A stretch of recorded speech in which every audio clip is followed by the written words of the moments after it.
Welcome to Season 3, Episode 11 of the Big at the Back podcast. After a 1-week hiatus where we couldn't figure out how technology works, we are back. Matt, how are you? I'm not too bad. Thank you very much, Tom. Yeah, we had delay after delay last week, and then we finally got round to recording and nothing worked. So we gave you all a nice week off. But yeah, I'm good. I've had a few days away in Norfolk this week, which was nice just to get away and switch off a little bit. But yeah, straight back into a wildcard week of Fantasy Premier League. How are you? I'm good, and that's what we're going to be speaking about a lot today because we have both lost patience and clicked that wildcard button. I was here 2 weeks ago saying, no, I'm going to hold it. I'm going to wait till game week 18, 19, doing this really tactical thing with Man City for the double game week. Nah, sod that. I got wound up. That's the way to do it, though, isn't it? You're just like, fuck it. Now's the time. I wasn't happy with my team. I had an all right week last week, to be fair, but I just still wasn't happy with it. And then we're just in a period of time at the moment where there's just fucking injuries everywhere. So It's like, just fucking go for it. Yeah, absolutely. I think pretty much everyone is sitting on their wild card this week, judging by. But I had a decent week last week, ended on 52 points, still just about in the top 500k, so sitting at 487k. And yeah, how did you get on last week before we jump into wildcard drafts? Yeah, pretty good. I ended up, 60 points, but there's a 4-point hit in that as well. So 56 points overall. So just a little bit above you. I did take 2 transfers, as I say, for that -4, but both paid off. Saliba came out for Trippier, which obviously with his 12 points. And Saka I took out for Bowen, which actually still paid off because Bowen still got more than Saka. So the net on that transfer was a good gain. And I did tell you that Ben White was going to haul, and Ben White hauled. So Ben White in your wildcard draft? He is not. Some thank you and goodbye points. You strike while the iron's hot. Yeah, exactly. I mean, I'm doing the same with Johnston and Alvarez. Alvarez has been great for me, but I just don't think I want him in the wild card. I don't really want anyone for City but Haaland. And Johnston has got like 6, 8, 9 in the last 3 weeks, and I'm taking him out. So maybe a mistake, but I'm just there's too many players I want elsewhere at the moment. Absolute savage, that. I'd rather get off players while they're hot and while their price is up than wait too long. Because in previous seasons, I've waited too long, trusted players too much, and it's backfired. That being said, wildcard drafts. So for those who haven't activated a wildcard yet, what's the criteria for you for hitting a wildcard? Is it like me, you just kind of say, fuck it, I'm pissed off at football, I want to change something somewhere that's in my control? Or is it a bit more strategic? I mean, it can be both, can't it? Let's be honest. I think it's very easy when you're pissed off and you don't like your team just to go, oh, let's just fucking wildcard. And that's basically what both of us have done. But it does coincide with a good time to do it anyway. Like you look at teams whose fixtures are turning, like you look at Villa's run of fixtures at the moment, for example, and as someone who had 0 Aston Villa players in his team before this week, you need to get them in. So it's a combination of who's got good fixtures and how many of their players have you got, and things like we're seeing at the moment with injuries, suspensions, and things like that cropping up. So like Saka's injured now, Estupiñán's out. So like they're 2 big players who a lot of people have got, and then you're looking, right, well, I've got to move them out. Plus players are hitting good runs of form. Like Ollie Watkins is hitting a really good run of form, a hat-trick last week, 2 assists, plus a really good run of fixtures. And then you look at Spurs' run coming up, and if you've got them, can you move to them? And like me, I've got to fucking try and get Mo Salah into my team all of a sudden because now's the time. And you know, they're playing Brighton next, and Brighton just can't fucking defend. Yeah, I had absolutely no Spurs players in my team. So similarly to you, considering the next 3 games, I just needed to get in on them. Do you mean next 4 games? Because that 4th one's Chelsea. Next 4 games then, yes, 4 games exactly. But yeah, I just think there was too much in my squad that needed to be changed up and moved around. Plus, it means I could get really aggressive with some of my transfers. So, for example, Trippier, I am now able to bring in. Maddison and Son alongside Salah and Watkins. So it's really made for an interesting draft, and I'm really quite happy with where my team is right now on the wildcard. That being said, things could change based on whether we think DRB is going to start or not. It says he's 75% likely to play at the moment. But the fixture run is Wolves, West Ham and Luton both at home, then Forest, then Fulham at home. So if Diaby's out for that run, I think it makes Watkins a worse asset. So it means I might need to do some last-minute tinkering tomorrow as well. I'm still annoyed that West Ham at home is considered a green fixture. Still winding me up. Update your fucking algorithms, FPL. I can't believe Everton at home is still a green fixture. Just unbelievable. How is that not like the dark green, which never gets used? Well, we'll have to wait and see at the moment. So for the wildcard team, talk me through... Why don't we go position by position? And rather than starting with goalkeepers, because that's a bit boring. The best place. Let's start with goalkeepers. Get it out of the way. Then it's done. We haven't got to come back to it. No one wants to talk about goalkeepers, so let's just get it over and done with. So Turner and Areola. Chief. Yes, done. Move on. Who are you going to be starting this week? Because I've got Turner in at the moment. I've got Turner in at the moment as well. Villa, I mean, what a performance that Newcastle, what a performance that was against PSG in the week, by the way. So good. 4-1. 2 years ago this month, they were 19th in the Premier League with something like 4 points from 8 games? And now they're turning PSG over 4-1. PSG played like PSG in the quarterfinals of the Champions League. Yeah, I'm surely that PSG experiment has to be over, but what a performance by Newcastle. It was great. So yeah, I'm the same. I'm starting Turner this week. They've got a good, their fixtures match up pretty well as well. So next week as well, Turner is Luton at home and West Ham have got Villa. So that's obviously Turner again. And then the week after that, Forest go to Liverpool while West Ham host Everton. So there's just a good run of fixtures there to swap and change them each week. Yeah, absolutely. So defenders then. First name on the team sheet for me was Matty Cash. Yeah, same for me. Obviously, I've had a good laugh at Matty Cash's expense with those 2 minus performances. But with this run of fixtures coming up and the way they're playing at the moment, it just seems ridiculous that you can not have him in if you wildcard him. Yeah, I agree. Here's the pick, and he can play further forward as well as one of their wingers. So I think he's a bit of a no-brainer on FPL at the moment right now. I brought him in a few weeks ago, been quite happy with having him. I think I've got 2 6s out of that. So yeah, no complaints at all there. I'm assuming for you it was a coin toss though between him and Luca Dean. Luca Dean has Moreno coming back into fitness. And Moreno last season was exceptional. I would caution anyone against Luca Dean. Yeah. Especially as you know, he's always got a red card about 2 minutes away. Admittedly, that's a more general statement. He could get you 15 points. He could get you -5. Who was the next name on your team sheet then in defence after Matty Cash? So for me, this is where it gets a little bit tricky because as we've spoken about quite a bit this season, defenders aren't really getting a lot of points. So I've gone quite cheap defensively. But I did want a Newcastle defender, and I couldn't quite make Trippier work with everyone else that I wanted. So I've gone for Dan Burn, with Botman looking like he's out injured. Trippier being too expensive, Burn was the next logical pick for me. Yeah, I've got Dan Burn in the team as well, but I've also got Trippier. I think I'm not sure I want to be doubled up on this Newcastle defence, though. The problem is I've got 0.5 in the bank, so I could spend 5 million on a defender. I'm not sure who I'd want to be going to, though. That is the question, isn't it? I mean, so what's Burn? He's 4. Is he 5? 4.5? I can't remember anymore. 4.5. Yeah, so how can you use that extra? There's not really a lot of choices out there, is there? I mean, you're priced out of the City or Arsenal defenders, and even if you wanted them. Chelsea, you don't want to be going near them. Unless you went for like a Romero. No. Spurs defence, I'm going Van der Ven as a 4.5. Of course you fucking are. I've got to do it. I do believe he's got a few headed goals in him, especially in this run of games. I think it's a great opportunity. He's my pick for the wildcard. I think he's got a couple of headers in him. Yeah, I guess your only other real options are Mitchell, a Chelsea defender if you wanted to. No, not going near Chelsea. Or that's basically it. There's not a lot in there, is there? It's quite slim pickings.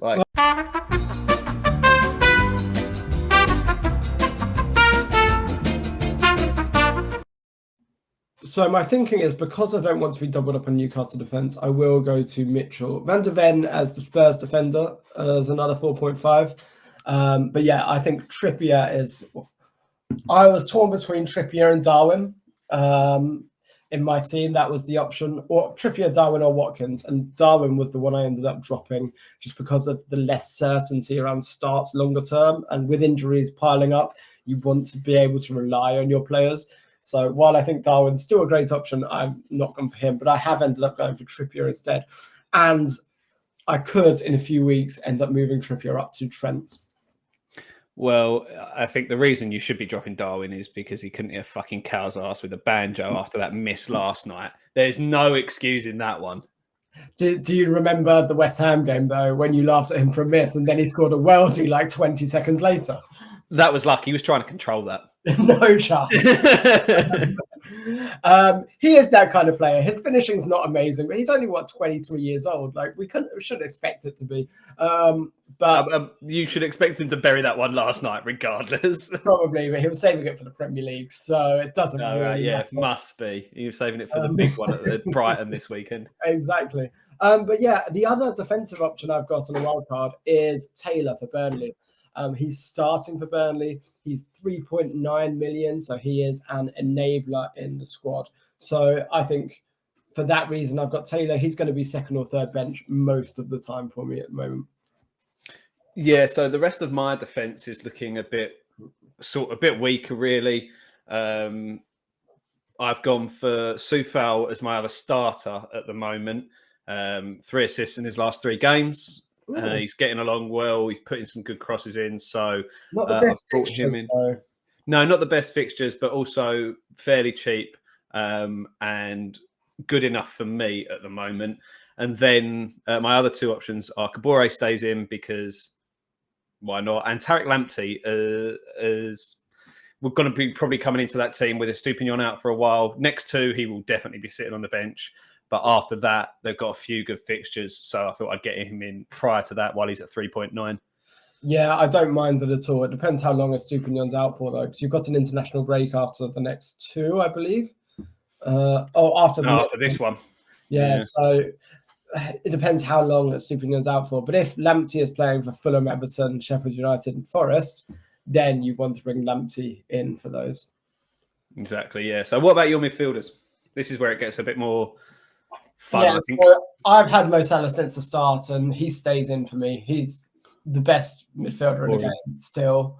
1 point last week, he's rubbish. Let's not talk about the game last week. Let's intentionally avoid that. But Mo Salah is in. Brighton can't keep a clean sheet. He's a bit of a no-brainer on a wild card, I think, and you should be wild carding just to get him in if you don't have him, in my opinion, especially for this upcoming run.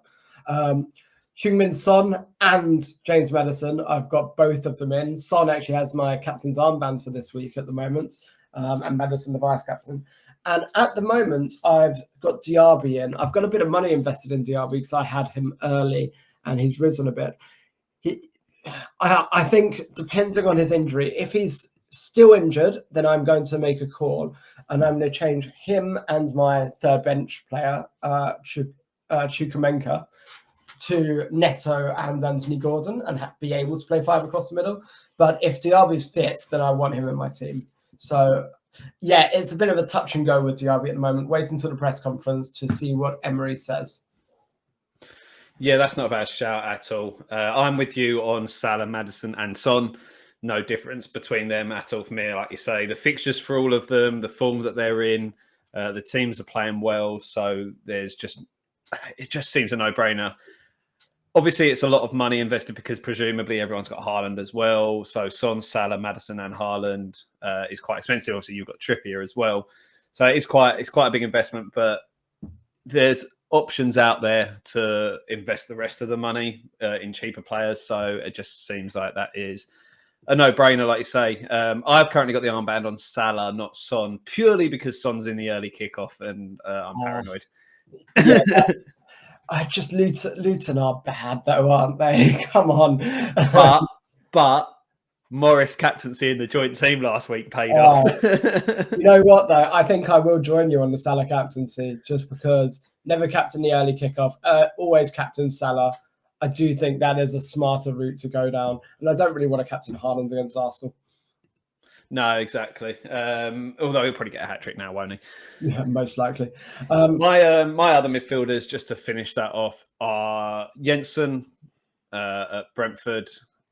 Just got a couple of good fixtures, and he's in a decent bit of form at the moment. 3 returns in his last 4. And then Pedro Neto, who is currently sitting on as my first sub on the bench, just purely because they've got Villa at the weekend. But he's looked good so far this season. He's already matched his goals tally from last season.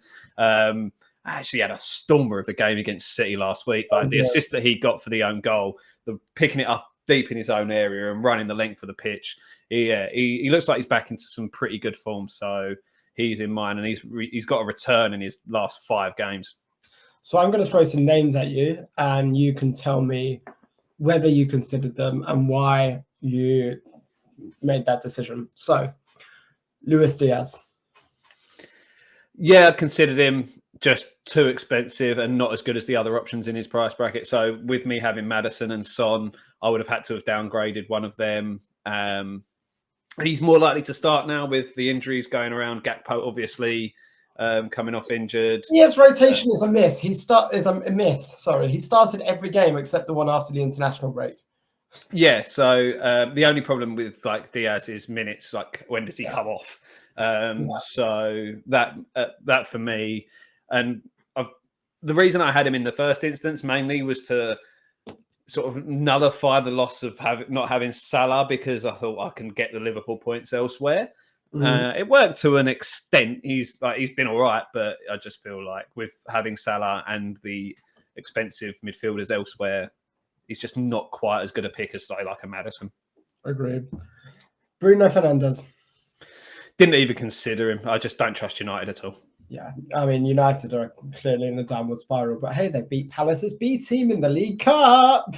Yep, and then lost to their A team in the league. And then threw away 2 fucking leads in the Champions League. Oh, they're such a mess of a club. Like, Ten Hag has to go, surely. He's so shit. Mitoma. Yeah, again, considered him, but just couldn't quite really afford him. He's someone that I can look to bring in a few weeks when their fixtures turn. So that's my intention as well. Game week 10, he's going to be the first transfer I make in. But the next 2 are Liverpool at home, Man City away. 2 very, very red fixtures for obvious reasons. So, yeah. I think for the next 2, you can not have him, but in general, I do want him back. Raheem Sterling. No. Why would I consider him? Jared Bowen and James Ward-Prowse. Do them as a pair. Considered them, yeah. A couple of tough fixtures coming up for West Ham. So just didn't quite make the cut. Again, it's just that sort of pricing. When you've got Salah, Maddison and Son, they're just a little bit too expensive for me unless I really downgrade elsewhere. And I just don't feel like I can do it. Yeah, completely. Good to see Bowen back in the England squad, though. Yeah, much needed, I think. Okay, it makes perfect sense to me. Any other midfielders you considered or would be looking at? No, like, to be honest with you, with Salah, Maddison and Son being the first names basically in that on the team sheet in the middle, there was budgetary restrictions. So Jensen and Neto seemed the most logical picks for me with a mixture of form and fixtures. Yeah, I get that completely. I think I really do want Diaby. But it does mean I have to scrape the barrel elsewhere. So we'll have to wait and see on that. Shall we move on to the forward slots? And I've seen a couple of no Haaland wildcard drafts. Yeah, I've seen it as well. And I saw someone post something online with their captaincy choices versus Haaland throughout the season so far. They've not had Haaland at all so far this season. And their captaincy points are like 8 less than if you captained Haaland every week. So it's definitely doable. But he's just so easy to go on a run where he scores like 10 goals in 5 games and then you're fucked. Well, last season he did like 11 goals in 3 games at one point. Yeah, exactly. I just think he's too much of a risk not to have. He's like 92% owned in the game. It's just you start with 86 million and Haaland. That's the rule of FPL this year. Yeah, definitely. It's interesting that his price hasn't changed, though. I thought it might have changed at least a little bit in one way or the other, and I'm not sure which way I expected it to go. But I guess when your ownership's that high, like if you've got him, you're not getting him out. And if you haven't got him, you can't really afford to get him in. So, yeah, I mean, it becomes very difficult, doesn't it? I just double checked.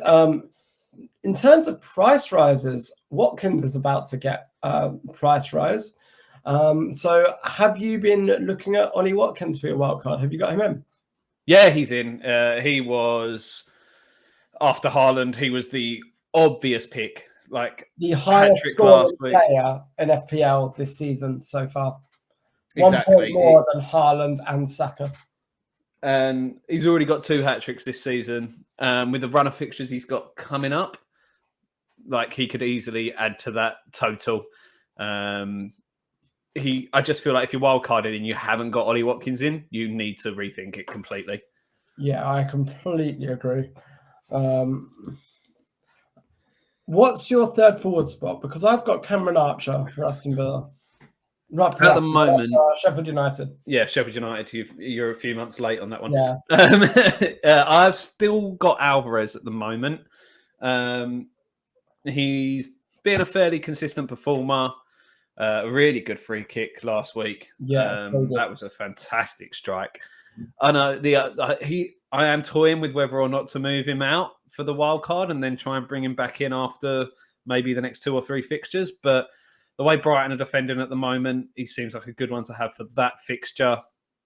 I could bench him for Neto this week, but that seems a bit pointless. Like if I'm going to have him, he's going to start. So yeah, I've gone for Alvarez. It just feels like if anyone could be moved on, it's probably him.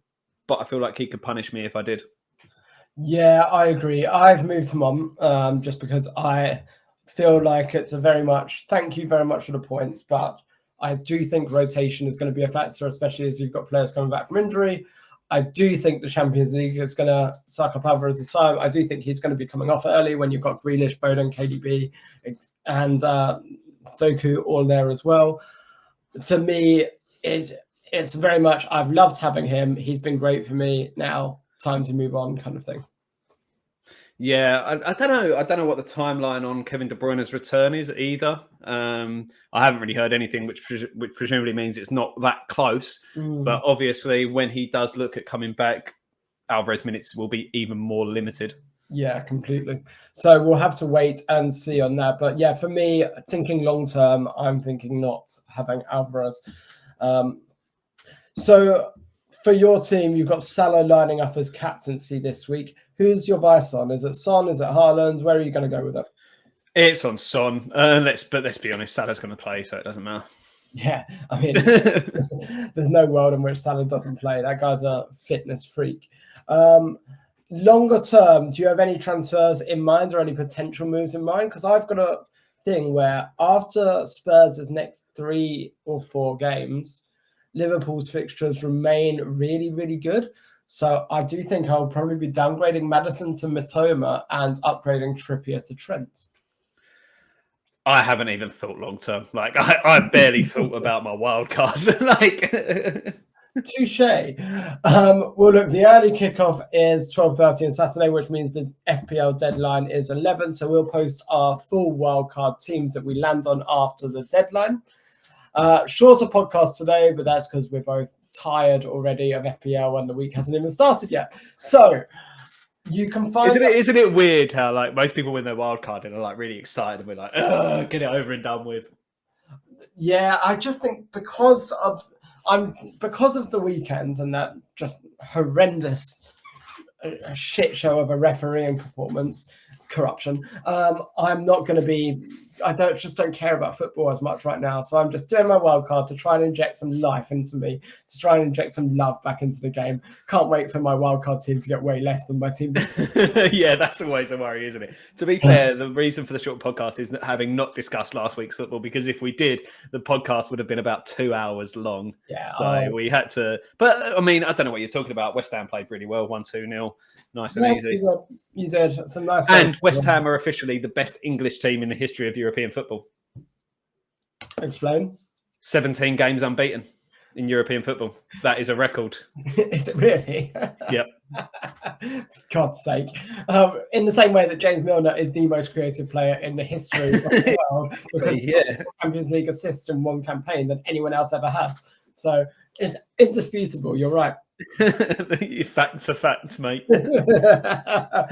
Awesome. Well, look, guys, we will post our wildcard drafts. Not talking about football because we don't want Tom to go on a million rants. So you can find us on Twitter, where you'll find me ranting at Big at the Back. Yeah, and I do just want to clarify, every single one of those tweets and retweets about the Liverpool Spurs game were obviously Tom. Someone got a little bit carried away on Saturday evening.